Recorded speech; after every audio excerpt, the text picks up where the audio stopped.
Hyper Light Drifter is one of my favorite indie games of all time. It was such a well-executed, emotionally charged action-adventure that featured a gorgeous pixel aesthetic and a haunting score. Furthermore, I thoroughly enjoyed Solar Ash as well. The good news is that Hyper Light Breaker not only sees the studio return to the Hyper Light universe, but it also combines a lot of the elements from their first two games.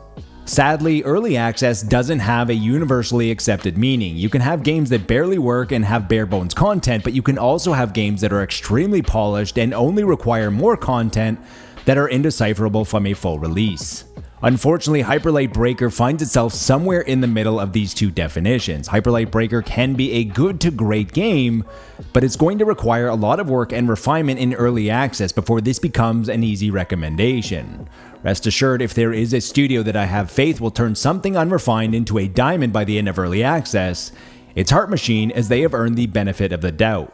Hyper Light Breaker is an open-world roguelite that takes place in the same universe as Hyper Light Drifter, but decades earlier. Hyper Light Breaker is playable in solo or co-op with up to 3 players. You play as a breaker, a member of an elite organization who must restore civilization after an apocalyptic war. If you've played any roguelite before, you know the drill: explore, destroy, loot, upgrade, and repeat. The overgrowth features huge open biomes, deep labyrinths, and will be constantly changing thanks to a blend of procedural generation and handcrafted worlds. Each cycle will feature a unique world that you will never see twice, and you can be resurrected in this world 4 times. Each cycle will feature unique layouts, enemies, and loot, which makes returning again and again a pleasure.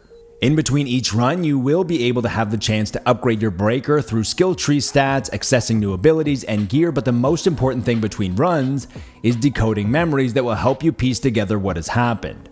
Upgrading is very important early on because Hyper Light Breaker is unforgiving, as you don't even begin with a medkit. You start with relatively low health to the damage that enemies do, and the world is very limited with health to find.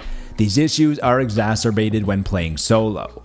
One of the big departures from Hyper Light Drifter outside of the obvious genre and perspective change is how combat has evolved. In Hyper Light Drifter, you had to be a dash master, but Breaker features parries and counters, leading to a deeper requirement from the player to always be engaged. This is at least in theory, as there are some mechanics in the game that require a further refinement.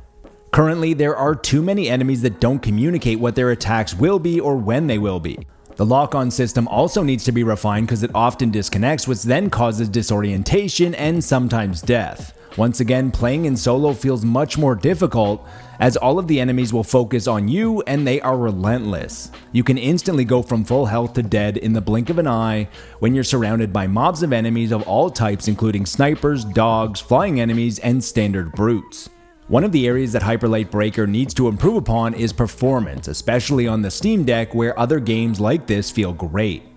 Thanks to a hotfix in the first few days, the frame rate stays in the 40 to 50 range if all graphical settings are at their lowest. Just like Hyper Light Drifter, Breaker wants to be a game that rewards the patient player who makes precision moves as opposed to button mashing, and better performance will help achieve this. Hyper Light Breaker might seem like much has changed from the 2016 formula, but despite all of this, it still manages to capture a lot of the essence from Hyper Light Drifter.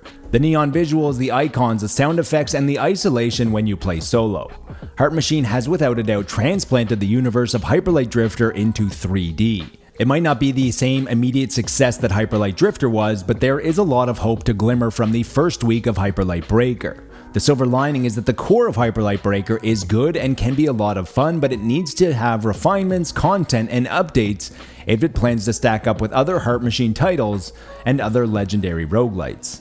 That's all for today's video, but until next time, be good to your fellow gamer, but more importantly, be better to your fellow human.